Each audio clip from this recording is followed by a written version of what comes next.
welcome back to Copa Radio. This is Alzina and we have our tea talk. Today I'm in studio with Warwick. He's from Paul Bothner's. So you guys do know Paul Bothner's, right? It's the music store where all the cool gear is and where we all go get our stuff. And I usually buy my gear. So guys, we have hashtags, hashtag Copa Artist, hashtag Copa Radio, hashtag Copa Life. We do have a website, check it out, www.copasa.co.za. We are on Facebook, Copa SA. Instagram and Twitter are both the same, Copa_SA. It's the @ in front, guys. Don't forget the @, very important. So Warwick. How's it going, Alzina? Thanks for having me. Pleasure. Welcome to Copa Radio. Yeah. So, you know, people always are intimidated by radio, but radio is fun. Yeah. Because it's another form I've got the face for radio, so it works for me. See, he has a face for radio. See, some radio humor there. So, Warwick, tell us, you spoke to us about the digital age, basically. Yeah. That's what because that's kind of what we in now, the digital age. Everything is digital. Your radio's online, your social media's online. People, have you seen this new app? Study Tunes or something like that? No. So it's an app created in the UK where all your study material is now in song format. When you download this app, all your books are in a song format. So you choose the kind of music that you like.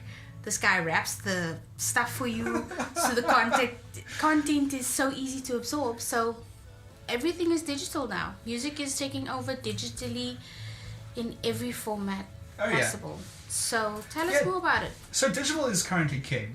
Everything we do, as you said, is now touched by digital.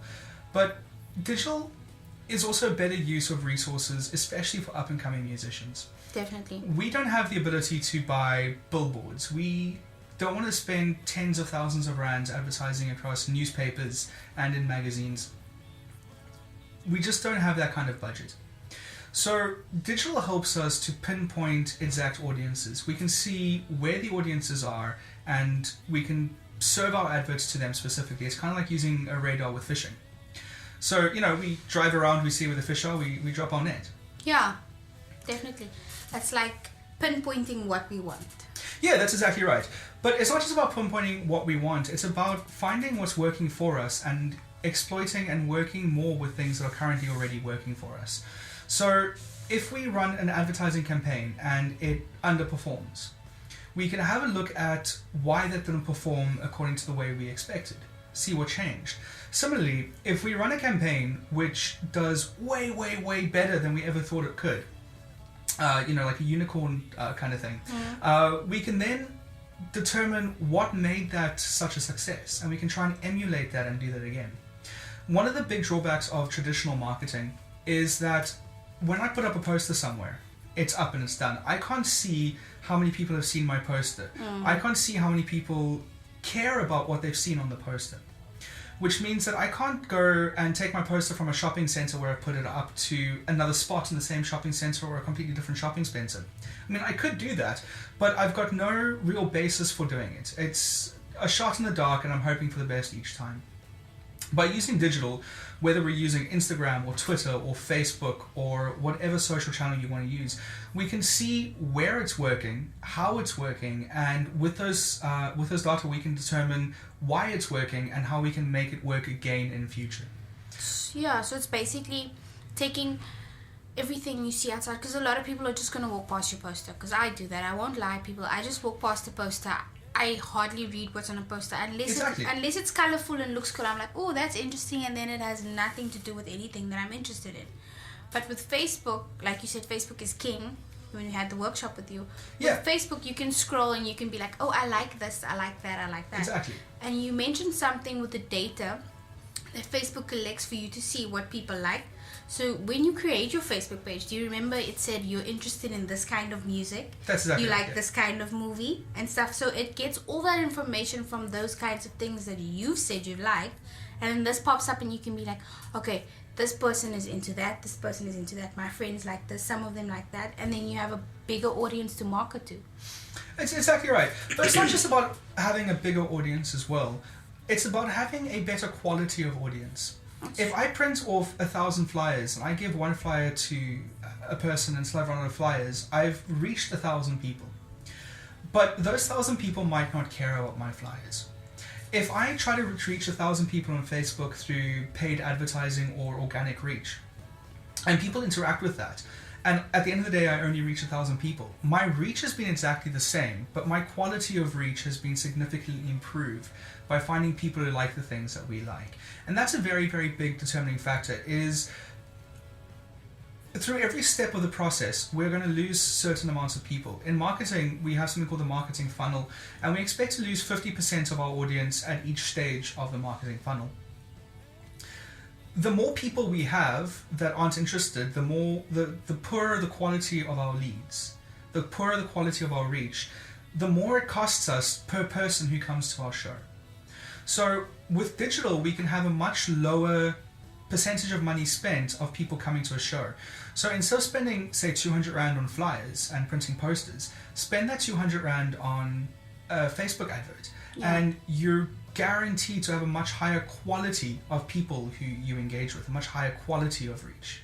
Yeah, and who wouldn't want to just grab your phone and check what's interesting, what are the next upcoming events and stuff? Exactly.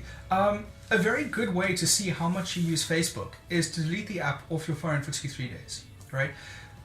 We will instinctively grab our phone when we're bored, when we're standing in a queue, when we're sitting in the kitchen waiting for the kettle to boil, when we're waiting for class to start. If you take away the Facebook app and you open your phone, you look for the Facebook app and you go, oh wait, I don't have a Facebook app. Suddenly you're going to realize that you spend a vast amount of time on Facebook, and it's just 5 minutes here, 10 minutes there, and it adds up through the course of the day because it's just a good way for us to kill time. Exactly, because I actually have tried that. I've tried to delete the app. So I deleted the app and it was a day. Yeah. So it's like, no, you do nothing on Facebook really, but just the fact that you're scrolling, you're seeing what people are up to, what's the latest thing happening. I mean, you get news on there because some people follow news channels and stuff like that. So most of the world gets their news from social media now. Exactly. That's where I get my news from. Scarily, even if the news isn't accurate, people trust news on social media more than they trust news from actual reporters nowadays. Because people want to believe in the little man. People want to believe in individuals and the honesty of individuals, whereas people don't trust corporates. So if one of your friends likes something on Facebook, you're going to go, hey, that's kind of cool. We have similar interests. Let me go check that out. If a corporation goes, we see you like this, maybe you'll try and check this out. You're going to go, like, no, why you just want my money? Exactly. What's your end game? You know? Exactly. So the more people that interact with us on Facebook, especially if they're connected to us, the more likely we are to trust their opinion. That's so true because, okay, I'm Pinterest freak. Yeah. So I love Pinterest just because of the funky ideas that are on there. And it's just an awesome way for people to put ideas out there and be like, okay, let's share an idea all together. Yeah, exactly. So when you scroll and stuff and when you are into this digital thing, it basically allows you so much more reach into the world than normal marketing. Than digital marketing. Yeah, it's also it's not necessarily more reach, but it is a high quality of reach. In an ideal world, you'll have an advertising budget that does everything. That you're going to do some physical marketing, some digital marketing, but out of all the marketing industries, digital marketing is growing faster than anything else. And if you're in a position where you have a limited budget, as you know, most of the Copa students probably do when it comes to advertising. If you had to choose between physical or digital is absolutely king for you right now. No, that is so true because I do music business. Yeah. And we have this class called digital distribution. Yeah. So now we're looking at how digital looked back then and how it looks now. So back then people were like very skeptical because back then remember how the screen would load and it would take like 5-10 minutes for the picture to load on the screen. Yes, absolutely. And now it's like a click of a button and we have 4G network and maybe we will have 5G one day, we don't know. It's in the pipeline, let's hope. And then poof, there's the image that you want. Poof, there you credit card in, you've bought something. Half an hour later, it's at your doorstep. Precisely, yeah. So moving digitally is king, like you said, because now I have so much more time to do everything else. I can do everything online that I need to do. I can pay my bills, I can pay my parking tickets, I can shop online, I can buy a house online if I want to. Not that I'm going to do that because you guys, please go view the places. Sometimes the internet is not safe. So take a friend. But yeah. Yeah, I mean, it's exactly like you say there. We are moving more and more things online, and if you have a look at the statistics, something like 70 or 80% of people online bought something online in 2016. As the younger generations now, we are in an age where people are being born and growing up and now getting jobs who have never known what it's like to not have internet. The older generation had to grow up without the internet. So when internet banking came about, when emails came about, we kept being told about scams that people are running or people trying to rip you off online. So the older generations are still reluctant to want to spend money online because they don't trust it.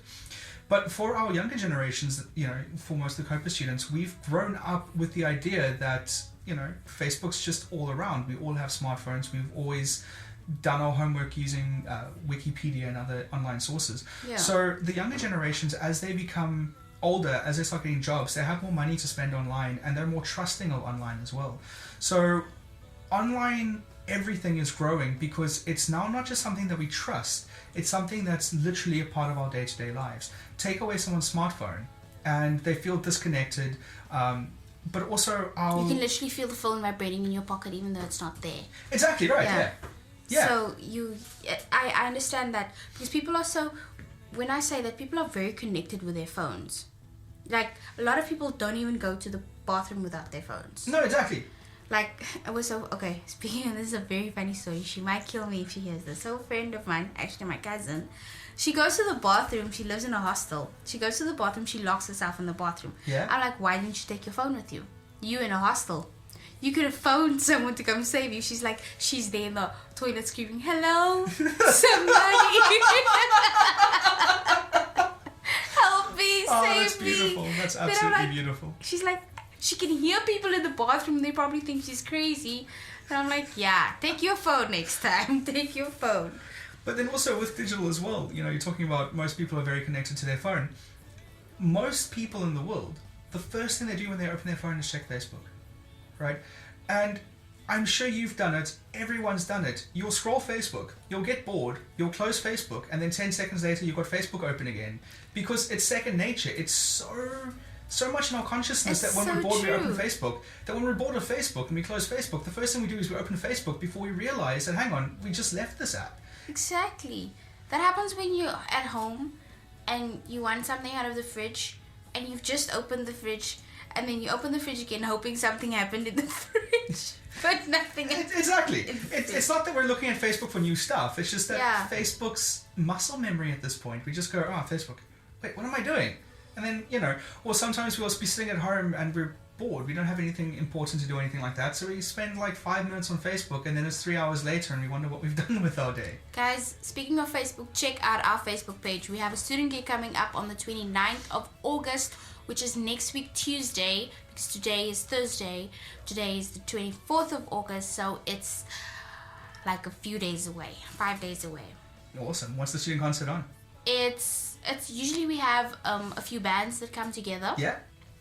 Copa bands, and then they perform a few songs. So we're having it at the Music Experience in Brooklyn. Okay. If I'm not mistaken. And you guys are more than welcome to come. And please bring a friend or phone a friend, Yeah, bring a friend, come check us out. It will be a lot of fun. Share it on Facebook. Share it on Facebook. Keep that digital going. Use our hashtags, #Copa Artist, #Copa Radio, #Copa Life. Please remember to check out Paul Bothner's Facebook page as well. Like them, because they have awesome promotions all the time.